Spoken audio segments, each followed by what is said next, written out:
Le ministre en charge de la Santé et les directeurs généraux de l'ensemble des hôpitaux du Mali s'engagent à améliorer la qualité des services des structures sanitaires de notre pays. C'est là à travers la signature d'un contrat de performance. Cet accord s'articule autour des indicateurs précis tels que la bonne gouvernance, la gestion financière, l'hygiène et le climat social. La communication gouvernementale et celle des autres institutions de la République se fera prochainement sur une plateforme spécifique privilégiant les adresses électroniques domestiques, à savoir le .gouv.ml. Avant son opérationnalisation, les chargés de communication du gouvernement et de la présidence sont initiés à l'utilisation de cette plateforme. Des détails à suivre. Vendredi 9 septembre 2022, bonjour à tous et bienvenue dans cette édition d'information. C'est parti depuis hier pour les travaux des consultations nationales sur l'éducation et la santé et au bien-être.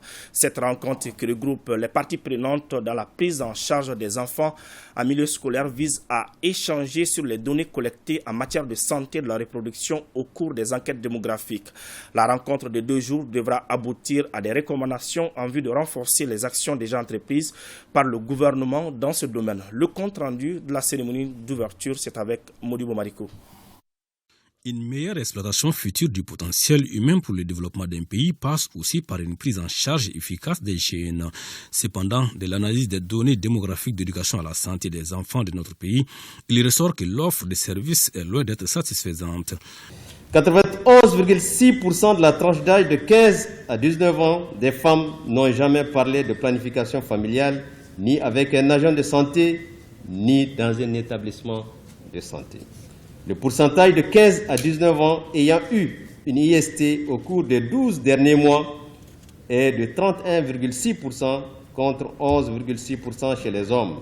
Chez les femmes de la tranche d'âge de 15 à 19 ans, 44,7% n'ont aucun niveau d'instruction.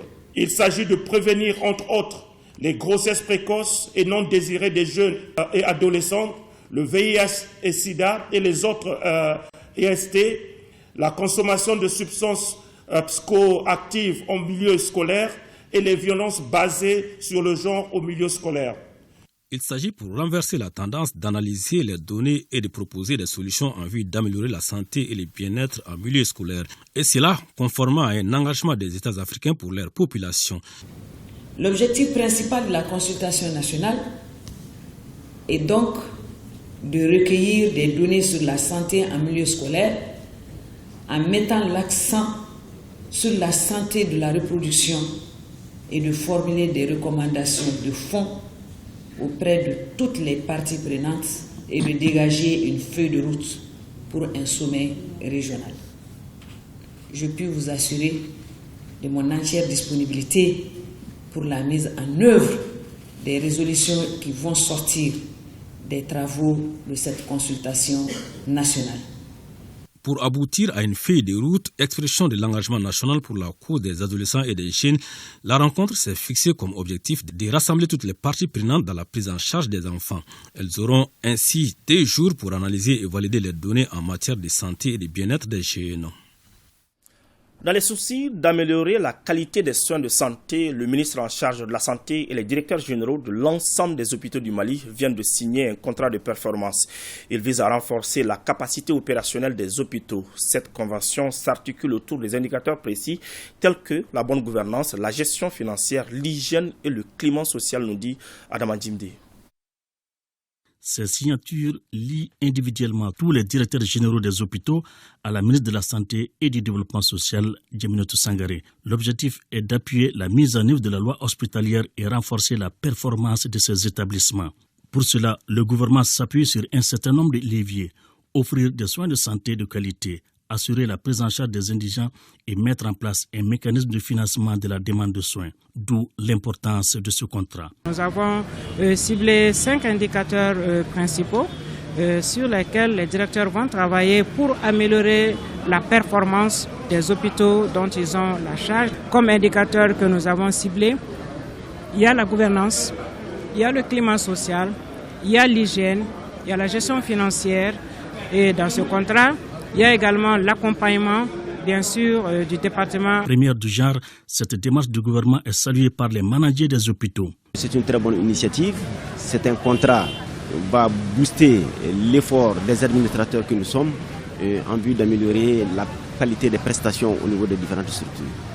Les partenaires du Mali apprécient cette initiative qui renforce la confiance de part et d'autre. Il y aura toujours un cadre de collaboration et surtout dans le cadre de suivi de ces indicateurs. Au niveau de l'OMS, on continue tant bien que mal à apporter un certain nombre d'appuis et dons d'équipements à travers lesquels il y a quand même quelques hôpitaux ici présents qui ont bénéficié de certains nombres de concentrateurs d'oxygène. Au total, c'était 200. À terme, chacun sera évalué et la ministre appréciera la suite à réserver. Restons dans le domaine de la santé. Le Mali, à l'instar des autres pays, a célébré hier 8 septembre la journée mondiale de la kinésithérapie. Il s'agit de cette discipline paramédicale qui prend en charge les différents aspects des troubles fonctionnels. L'objectif de cette journée est de faire découvrir, promouvoir et valoriser la profession. Les détails avec Barakissa Ouattara et Makanja Kiti. Le kinésithérapeute, c'est le spécialiste qui travaille sur différentes formes de rééducation, de renforcement musculaire, de mobilité et d'endurance d'un patient. La profession de kinésithérapie traite donc tous les troubles de mouvement. Notre but de cette journée, c'était faire une sensibilisation sur la kinésithérapie. La kinésithérapie qui est une activité de prise en charge d'une personne qui est en déficience physique, et aussi ça nous a permis aussi d'exposer avec certains labos le matériel que nous utilisons pour la rééducation des personnes en situation de handicap. Pour cette journée, le centre Père Bernard Verspiren s'est plutôt focalisé sur la spondylarthrite ankylosante et l'amputation des membres inférieurs, des affections qui nécessitent la kinésithérapie. Ce choix pour la spondylarthrite elle est dû à la prise en charge que le kiné doit faire après le médecin, d'accord ? C'est une prise en charge qui intervient en termes d'appareillage qu'on peut faire au niveau des corsets, qu'on appelle communément aide technique, et au niveau aussi de la posture, comment la personne doit s'arrêter, faciliter sa posture. La kinésithérapie est donc une lourde branche de la médecine et son champ d'intervention est très vaste. Elle intervient dans la traumatologie, la neurologie, la pneumologie, la cardiologie, la pédiatrie, la gynécologie obstétricale pour ne citer que celle-là. Une autre journée internationale a été célébrée hier. Il s'agit de celle de l'alphabétisation. C'était sous le thème « Faire des espaces d'alphabétisation, des lieux d'éducation, d'apprentissage et de formation de nouveaux citoyens pour une refondation réussie ». Le ministère de l'Éducation nationale et structures rattachées s'attelle à sensibiliser la population sur le rôle et les enjeux des langues nationales dans la lutte contre l'analphabétisme, mais aussi dans le développement du pays et la cohésion sociale. Fadema Keita nous en dit plus. 8 septembre 2022, journée internationale de l'alphabétisation. Les directions en charge de la question au Mali, rattachées au ministère de l'Éducation nationale, se battent pour rehausser davantage le taux qui s'élève à environ 32%. Le contexte dans lequel vit le pays et les ambitions que s'est fixé le gouvernement de la transition justifient le choix du thème « Faire des espaces d'alphabétisation, des lieux d'éducation, d'apprentissage et de formation des nouveaux citoyens pour une refondation réussie ». La mise en œuvre de la politique linguistique ou aménagement linguistique dans notre pays s'inscrit dans ce cadre. L'alphabétisation est au centre des préoccupations et surtout des actions menées par le département de l'Éducation nationale. Et à ce titre, il y a 3 grandes directions qui sont dédiées à cet effet. Il y a la direction de l'éducation non formelle et des langues nationales, il y a la direction nationale des ressources de l'éducation non formelle et l'Académie malienne des langues. C'est dans cet élan que la direction nationale de l'éducation non formelle et des langues nationales a choisi le thème multilinguisme et développement pour une large sensibilisation de la population pour l'alphabétisation d'un grand nombre d'adolescents non scolarisés ou déscolarisés. La première mission, c'est vraiment d'élaborer la réglementation en matière d'éducation non formelle et de veiller à sa mise en œuvre, d'élaborer aussi la politique linguistique sur l'ensemble du territoire national et de veiller aussi à ce que cette politique soit correctement exécutée. Et comme autre mission, la DNFLN doit aussi concevoir en rapport avec tout ce qu'il y a comme partenaire, comme intervenant du non formel et de l'alphabétisation. Ça doit concevoir et élaborer le curriculum. Le curriculum, c'est-à-dire les programmes de nos cafés. Les cafés, c'est les centres d'apprentissage féminin. De nos CED, les centres d'éducation pour le développement. Et du CEI, le CEI, c'est le centre d'éducation pour l'intégration, parce qu'il n'y en a qu'un au Mali. Donc, nous avons la charge d'élaborer leurs programmes et de veiller aussi à leur mise en œuvre. Le centre de formation situé dans l'enceinte de la direction est très sollicité par les apprenants adultes.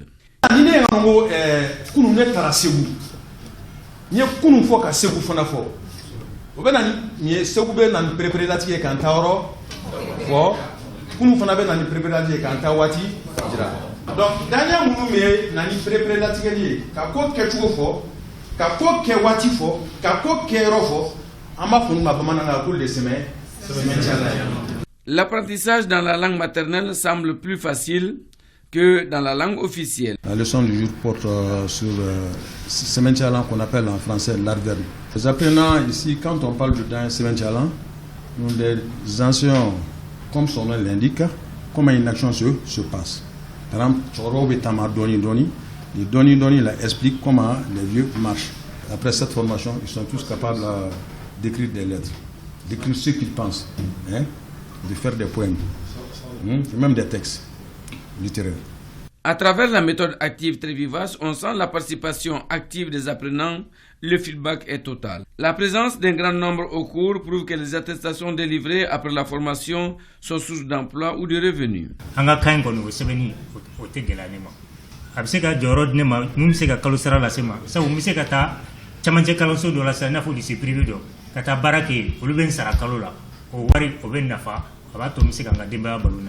Le multilinguisme ou diversité des langues dans le même pays ou dans la même communauté n'est pas un frein au développement. La division de la langue nationale, c'est la division qui s'occupe de la promotion de la langue nationale. Toutes les langues ont aussi leur centre et les formations sont planifiées. Est-ce que les attestations leur servent à quelque chose? Ça, c'est l'exemple d'attestation. Ça, c'est l'exemple. Cette attestation existe dans toutes les langues. Elle permet à nos gens d'avoir un emploi. Dans chaque académie d'enseignement, il y a un centre de formation. Cependant, des difficultés demeurent malgré l'appui de l'UNESCO et d'autres partenaires. Plus une langue est étendue, plus cette langue devient la langue dominante. Donc chaque aire linguistique propose une langue qu'on est capable d'instrumentaliser, qu'on est capable d'écrire, qu'on est capable de faire lire, dont on élabore l'alphabet qu'on propose aux apprenants. La refondation, c'est la reconstruction sur des bases, des valeurs nouvelles, notamment en politique, sur le plan social, économique et culturel. Elle serait difficile, voire impossible, sans les langues ou moyens de communication. La Direction nationale de l'éducation non formelle et des langues nationales est dédiée à cette cause. Faire en sorte que les enfants qui se trouvent en dehors du système classique ou qui n'ont jamais été à l'école ou qui sont laissés pour compte puissent être éduqués de manière à ce qu'ils puissent plus tard être versés dans le système classique. Chaque langue est donc un patrimoine à protéger comme on protégerait un monument. Elle se définit comme symbole d'une histoire et d'une culture, l'identité, le mode de penser et d'agir, la vision, bref, la civilisation d'une ethnie. Je vous l'annonçais dans les titres, la messagerie gouvernementale doit s'opérer sur une plateforme spécifique privilégiant les adresses électroniques domestiques. La sécurité des données et la confidentialité dans la communication gouvernementale en dépendent. C'est en vue d'opérationnaliser très prochainement cette messagerie publique nationale que les chargés de communication de la présidence du gouvernement sont invités à l'utilisation du .gouv.ml, une action du ministère de la Communication, de l'économie numérique et de la modernisation de l'administration. Allô, Sénou Touré pour plus de précisions. Le ministre en charge de la communication pose ainsi symboliquement le geste qui va largement contribuer à la modernisation de l'administration, un des pans de ses attributions ministérielles. En effet, les chargés de communication des départements ministériels, de la présidence et de la primature seront, grâce à l'utilisation du gouv.ml, un puissant vecteur dans l'utilisation des outils modernes de communication. Digitalisation et dématérialisation sont donc le chemin obligé pour parvenir à une meilleure utilisation et une meilleure gestion de nos données. lancé dans cette même salle, nouvellement aménagée et équipée en 2007. Ces solutions viennent connaître de profondes mutations sous l'impulsion des autorités de la transition qui ont fait et font de la souveraineté numérique du Mali l'une des priorités du moment. C'est dans le cadre du renforcement de cette souveraineté que l'agence a entrepris, sous l'égide du département, le rapatriement de la gestion technique du nom de domaine du Mali, le .ml, dont le processus sera achevé à la fin du mois de mars 2023, selon un chronogramme proposé par l'AGITIC et validé par toutes les parties, départements, société civile et Mali-Dili, ainsi que IANA à travers ICANN. Cet atelier de formation s'inscrit donc dans une volonté de l'État d'assurer sa souveraineté pleine et entière en matière notamment de protection et d'utilisation des données et de la messagerie nationale. Et qu'il importe pour nous qui poursuivons au nom de la transition la souveraineté numérique d'imaginer et de créer un cadre efficace, efficient pour que toute information qui concerne l'administration malienne, qu'elle soit dans le domaine de la sécurité, le domaine économique, le domaine de l'information, que cette information soit gérée de façon à sécuriser son origine et sa distribution, mais à travers vous et à travers les éléments qui seront mis à votre disposition. Donc l'objectif visé, c'est de bâtir une infrastructure propre à notre pays, une infrastructure fermée et sécurisée qui garantit la sécurité numérique. Ces outils qui vont être donc acquis et déployés visent à doter le Mali d'une administration moderne, efficace et efficiente, mais d'une administration sécurisée. Vous le savez très bien avec les défis qui sont ceux du moment. L'utilisation des adresses .gouv.ml est un moyen sûr d'assurer l'indépendance numérique de notre pays afin d'asseoir une véritable modernisation de notre administration. Place maintenant à la chronique Un jour, une formule. Marché de l'UEMOA, le Mali lève plus de 200 milliards de francs CFA, un emprunt obligatoire au taux de 6,20% pour une durée de 10 ans. Qu'est-ce que cela veut dire concrètement? La chronique Un jour, une formule tente d'expliquer un concept touffu pour le commun des mortels. Emprunt obligatoire, c'est signé Solibrema Keita. Actualité oblige, le récent cas malien en est une parfaite illustration. Montant 207 milliards 5, représentant 20 millions d'obligations pour une valeur nominale de 10 000 francs CFA l'unité avec un taux d'intérêt annuel de 6,20% pour une durée ou maturité de 10 ans. Voilà qui donne des vertiges aux non-initiés. Et pourtant, un emprunt obligataire, par définition académique, c'est un instrument financier émis par une personne morale, soit cette personne morale peut être soit une entreprise publique, une entreprise privée, un État ou une collectivité publique. Quand c'est auprès de plusieurs prêteurs, on parle d'emprunt obligataire. Et ces souscripteurs sont aussi appelés obligataires. Et ces prêteurs peuvent être des personnes physiques, peuvent être des personnes morales, peuvent être des banques, des assurances, des organismes socio-professionnels, etc.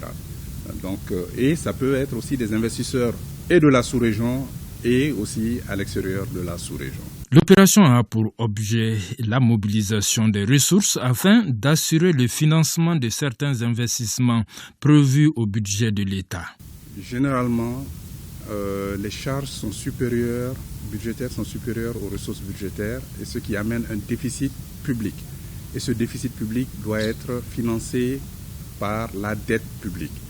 Et généralement, les États vont sur le marché des capitaux. Et vous savez que dans notre sous-région, c'est de l'Union monétaire ouest-africaine. Donc les États vont se refinancer sur le marché des capitaux. Et les emprunts obligataires font partie des instruments qui sont mis à la disposition des États pour financer leurs activités. Cependant, il y a des conditions pour y accéder. D'abord, il y a l'obtention d'un visa de la part du régulateur. la désignation d'une société de gestion et d'intermédiation pour conduire l'opération auprès du régulateur, la production d'une note d'information sur l'opération qui donne tous les détails, les montants, la durée, le taux. Donc cette note d'information va donner toutes ces informations sur l'opération parce que c'est destiné au public investisseur. Et enfin, il y a la production d'un certain nombre de documents et de renseignements concernant l'émetteur. Les modalités de paiement sont définies à l'avance parce que c'est un prêt et l'État du Mali s'engage à rembourser sur 10 ans aux conditions définies dans cet emprunt obligataire. Qui parle d'emprunt obligataire déjà parle d'obtention des financements à long terme. Et pour un emprunt obligataire, très souvent, c'est là où j'ai parlé de la note d'information. La note d'information devrait indiquer même les secteurs dans lesquels l'État envisage d'investir ses fonds. Cependant, un État, tu peux mettre aujourd'hui que tu veux financer ça, mais à l'arrivée des sous, peut-être qu'il a d'autres besoins. Le régulateur qui est le conseil régional de l'épargne et des marchés financiers ne va pas jusqu'à suivre où vont les fonds. C'est un État qui, comme chaque État, qui est censé être véritablement responsable, qui a levé des fonds pour qui a annoncé les secteurs dans lesquels il veut investir ses fonds. Mais le régulateur ne va pas jusqu'au suivi de la dépense faite de ces fonds. Après tout, celui qui rembourse en dernier, c'est l'État qui rembourse. Finalement, les emprunts obligataires, c'est pas moins de 10 milliards et il faut au moins 100 investisseurs. Pour lever le lièvre, l'emprunt obligataire, il faut bien se lever tôt. En fait, bien ficeler un dossier béton. Car si l'emprunt obligataire n'est pas obligatoire, il reste une opportunité qui offre une bouffée d'oxygène, surtout pour qui traverse le désert où se trouve fauché au cordon de la bourse. C'est la fin de ce journal. Merci de l'avoir suivi. À demain, Inch'Allah, même heure, même plateau.